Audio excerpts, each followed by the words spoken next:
మన ప్రభు అయిన యేసుక్రీస్తు పరిశుద్ధమైన నామంలో ఉదయకాల వాక్యధారమును వీక్షిస్తున్న విశ్వాసులకు, సంఘములకు, సేవకులకు, సకల పరిశుద్ధులకు దేవుని కృపయు, దేవుని సమాధానము, ఆయన మందిరములో దీవెన మీకును మీ కుటుంబములకు కలుగును గాక.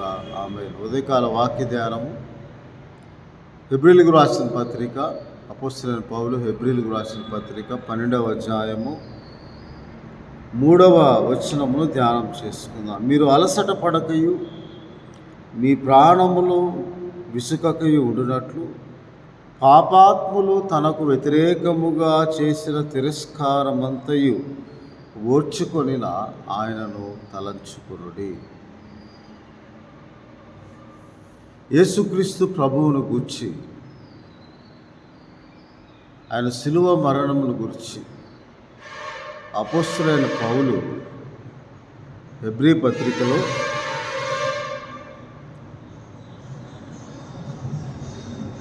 మన విశ్వాసమునకు కర్త, దాన్ని కొనసాగించువాడునైన యేసుక్రీస్తు ప్రభు, ఆయన నామమందు విశ్వాసం ఉంచి ఆయన వైపు చూస్తూ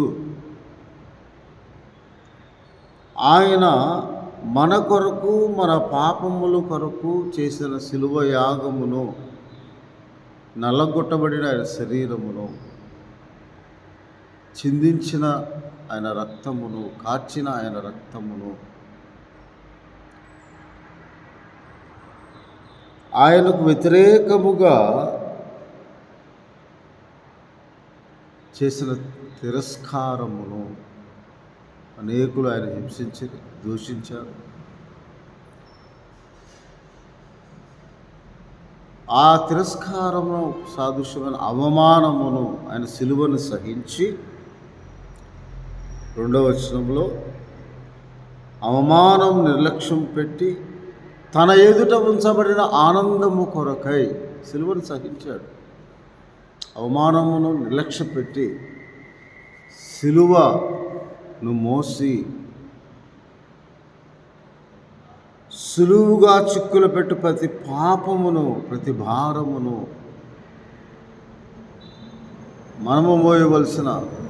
మనము అనుభవించవలసిన శిక్షకు ప్రతిగా ఆయన అనేకులకు ప్రతిగా అందరి కొరకు తను విమోచన క్రయధనముగా అర్పించుకొనిన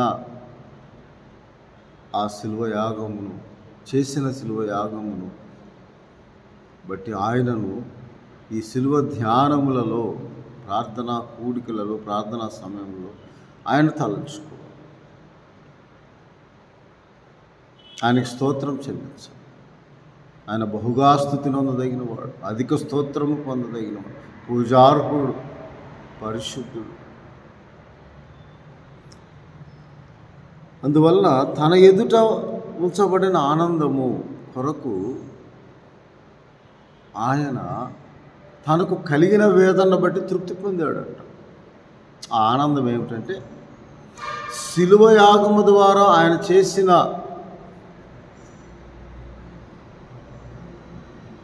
కార్యమును బట్టి అనేకులను ఆయన యొద్దకు ఆకర్షించుకుంటాడు. ఆకర్షణ అనగా అనేకులు ఆయన నామమందు విశ్వాసం ఉంచబోతున్నారన్న తన ఎదుట ఉంచబడిన ఆనందము. సిలువను గూర్చిన వార్త ప్రకటింపబడుతుంది. సిలువను గూర్చిన వార్త ప్రకటింపబడబోతుంది అపోస్తలుల ద్వారా. రక్షణ సువార్త ప్రకటింపబడిపోతుంది అపోస్తలుల ద్వారా. నేను వెడలిపోయిన తరువాత నన్ను గూర్చిన వార్త, సిలువను గూర్చిన వార్త, నా పునరుద్ధానము గూర్చిన సాక్ష్యము ప్రకటింపబడినప్పుడు నా నామమందు విశ్వాసం ఉంచి అనేకులు రక్షణ పొందుతారన్న ఆనందము తన ఎదుట ఆయన ఆల్రెడీ చూసేసి అవమానం నిర్లక్ష్యపెట్టి సిలువను సహించాడు నీ కొరకు, నాకు. అంత మాత్రమే కాక తండ్రి చిత్త ప్రకారం ఆయన లోకంలోకి పంపబడ్డాడు. తండ్రి చేత ప్రతిష్ఠింపబడి సిలువ మరణం పొందటానికి, అనేకులకు ప్రతిగా అనేక పాపములు భారములు మోయటాకు, పాప పరిహారం కలుగు చేయటానికి, పాప శరీరాకారముతో ఆయన ఈ లోకంలోనికి తన శరీరమందు పాపమునకు శిక్ష విధించుకోవటానికి తన్ను తానే అప్పగించుకొని సదాకాలం నిలుచు ఒక బలిని ఆయన అర్పించడానికి ఈ లోకంలోకి వచ్చాడు. ఆయనను మనం తలంచుకోవాలి సిలువ ధ్యానం.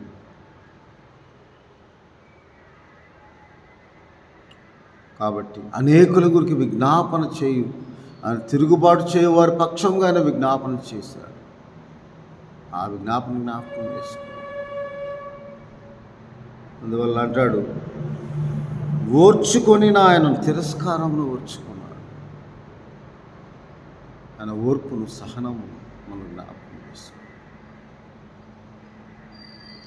మీ కొరకు బాధపడి అంటాడు 1 పేతురు పత్రిక 2వ అధ్యాయము 21వ వచనం, క్రీస్తు కూడా మీ కొరకు బాధపడి మీరు తన అడుగుజాడల యందు నడుచుకున్నట్లు మీకు మాదిరి ఉంచిపోయిన. ఆయన పాపము చేయలేదు, ఆయన నోట ఏ కపటము లేదు, ఆయన దూషింపబడి బదులు దూషింపబడలేదు, ఆయన శ్రమ పట్టబడి బెదిరింపక న్యాయముగా తీర్పు తీర్చి దేవునికే తను తాను అప్పగించుకునేను. ఎందుకనగా మనం పాపముల విషయమై మృతి పొంది చనిపోయి నీతి విషయమై జీవించినట్లు ఆయన తానే తన శరీరమందు మన పాపములను మ్రాను మీద మోసుకొనెను. ఆయన పొందిన గాయముల చేత మనకు స్వస్థత కలుగుతుంది. శిలువ యాగం ద్వారా దేవుడు అనుగ్రహించిన ఆత్మరక్షణను, ఆత్మీయ స్వస్థతను మనం పొందుకున్నామా?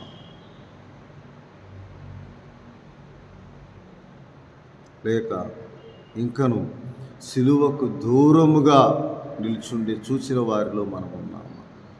ఆయన సిలువ వేయబడినప్పుడు లూకాసు సువార్త 24వ అధ్యాయంలో అనేకులు ఆయన వెంబడించిన వారు, స్త్రీలు దూరమున నిల్చుండి చూస్తూ ఉన్నారు అని దేవుని వాక్యంలో రాయబడింది. దూరము నిల్చుండి ఆ స్త్రీలు చూస్తూ ఏడుస్తూ ఉన్నప్పుడు యేసుక్రీస్తు ప్రభువు 23వ వచనంలో కొందరు ఆయన గూర్చి రొమ్ము కొట్టుకొనొచ్చు దుఃఖిస్తూ ఉన్న చాలామంది స్త్రీలను చూచి, అమ్మలారు నా కోసం ఏడవకండి, మీకోసం మీ పిల్లల నిమిత్తం మీరు ఏడవండి, ఇదిగో రాబోయే కాలంలో సంభవింపు సంగతులను గురించి ఆయన చెప్తూ, నా గురించి నేను ఈ తండ్రి చిత్త ప్రకారం తండ్రి చిత్తం నెరవేర్చడానికి నేను నల్లగొట్టబడుటకు ఆయన చిత్తమై ఉన్నది. ఆయనకు అభిష్టమాయను మిమ్మలను ఈ లోకము ఆయనతో సమాధానపరచుకోవడానికి నా ద్వారా ఆయనకు అభిష్టమాయ, నేను నల్లగొట్టబడుటకు అభిష్టమైంది. కాబట్టి నేను మొత్తబడ్డాను, వ్యసనాక్రాంతుడుగా, గాయపరచబడిన వాడుగా నేను ప్రదర్శింపబడ్డాను. దేవుని వాక్యంలో రాయి. కాబట్టి మనము ఆ సిలువ యాగము ద్వారా మన పాపం నిమిత్తము ఆ సిలువ శ్రమను, సిలువ శిక్షను ఓర్చుకొనిన, సహించిన, అవమానంలో నిర్లక్ష్య పెట్టిన, దూషింపబడి బదులు దూషింపక, ఆయన అనేకులు తిరస్కరించిన ఆ తిరస్కారమును ఓర్పుతో సహించిన యేసుక్రీస్తు ప్రభువును మనం తలుచుకోవాలి. మనం సిలువకు దూరముగా ఉన్నామా? దూరము నిల్చుండి అనేకులు ఆయన చూస్తూ ఉన్నారు అని దేవుని వాక్యంలో రాయబడి. ఆ స్త్రీలు లూకాసు సువార్త 23వ అధ్యాయములో ఇలాగ దేవుని వాక్యంలో రాయబడి ఉన్నది. 49వ వచనం, 48వ వచనంలో, చూచుటకై కూడి వచ్చిన ప్రజలందరూ జరిగిన కార్యములు చూచి రొమ్ము కొట్టుకొనొచ్చు తిరిగి వెళ్ళిరి. ఆయనకు నెలైన వారందరూ గల్లియను ఆయన వెంబడి స్త్రీలు దూరముగా నిల్చుండి వేచి చూస్తూ ఉన్నారు. మనం సిలువ దూరంగా నిల్చుండి ఆచార సంబంధంగా చూస్తూ మొక్కుతున్నాము. ఇంకనూ దూరంగా నిల్చుండి చూసేవారముగా ఉన్నాం. లూకాసు సువార్తలో యేసుక్రీస్తు ప్రభు వారు చెప్తారు, వారి హృదయము నాకు దూరముగా ఉన్నది అంటూ. వారి హృదయము నాకు దూరముగా ఉంది, నా వలన స్వస్థపరచబడకున్నట్లు, వారు గ్రహింపకుండా మాట గ్రహింపకుండునట్లు, వారి మనస్సు అంధకారమై ఉన్నది దేవుని వాక్యంలో రాయబడి. కాబట్టి ఈరోజు దూరం నిల్చుండి స్త్రీలలో మనం ఉన్నామా? దూరం నిల్చుండి చూసేవారుగా ఉన్నామా? సిలువ ఎవడైదును నేను పైకెత్తబడిన యెడల నా యొద్దకు నేను వారిని ఆకర్షించుకుంటానని యేసుక్రీస్తు ప్రభువారు యోహాను సువార్తలో చెప్పిన ప్రకారం నీవు సిలువ యాగమునకు ఆకర్షితుడిపై యేసుక్రీస్తు నామమున విశ్వాసం ఉంచడానికి నీ హృదయము దూరముగా ఉన్నదా, హృదయము దగ్గరగా దేవుని యొద్దకు వచ్చి రక్షింపబడినట్లుగా నీవు ఆయన యాగమును తలుచుకుంటూ ఉన్నావు? లేదా ఇంకా నువ్వు దూరం నిల్చుండి రొమ్ము కొట్టుకొనుచు ఏడుస్తున్నావా? లేక లూకాసు వార్త 18వ అధ్యాయంలో రాయబడిన పక్క సుంకరి దూరం నిల్చుండి పాపినే నన్ను కరుణించు ప్రభువా అని సిలువ వైపు చూసి నీవు ప్రార్థన చేసి నీతిమంతులుగా తీర్చబడుతున్నావు. నిన్ను నీవు పరీక్షించుకొని ఆయన వ్యతిరేకంగా చేసిన తిరస్కారం, ఆయన సులువుగా చిక్కుపెట్టి ప్రతి పాపభారం నీ కొరకు నా కొరకు భరించిన సిలువ యాగము ఆయనను మనం తలంచుకొని ప్రార్థనాపూర్వకంగా సుంకరు వలె ప్రార్థన చేసి మన హృదయం ఆయనకు దూరముగా ఉన్నదా, లేదా మనం ఇంకా దూరం నిల్చుంటూ చూచువారముగా ఉన్నామా? లేక మన హృదయము ఆయన సిలువ యాగము ద్వారా చేసిన ఆ కార్యమును బట్టి మన హృదయము దేవునికి దగ్గరగా, దేవునికి సమీపముగా, దేవుని యందు విశ్వాసము ఉంచిన వారముగా మనం ఉన్నామా? మనం పరీక్షించుకోవాలి.